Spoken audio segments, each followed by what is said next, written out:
Hello and welcome to Sydney Airport. I'm connecting from a domestic flight, so I'm on the transfer bus over from the domestic terminal. The process is quite simple, and when you get to the international terminal, you're right in front of the entrance into the security and passport control. The bus ride is also quite amazing for an aft kick like myself. 3 Qantas A380 side by side. How cool is this?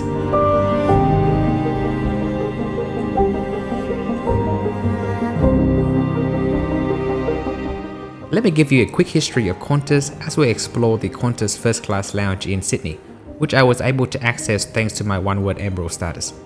Qantas' journey towards becoming a global airline began in 1938 with the launch of its flying boat operations.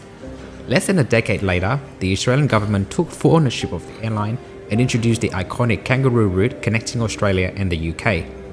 In 1959, Qantas entered the jet age with the introduction of the Boeing 707s. By the late 1970s, the airline had committed fully to the Boeing 747, becoming the only airline in the world at the time to operate an all 747 fleet. Throughout the 1970s and 80s, Qantas rapidly expanded its operation, launching its frequent flyer program in 1987 and merging with Australian Airlines in the early 1990s.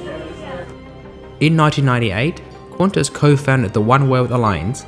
Up until this point, everything seemed to be going well for the airline. But cracks began to appear in 2011. A high-profile labour dispute led Qantas to ground its entire fleet, stranding passengers and drawing sharp criticism. The incident marked a turning point in public perception, the beginning of a long decline in customer trust. Then came 2020, and as we all know, COVID hit.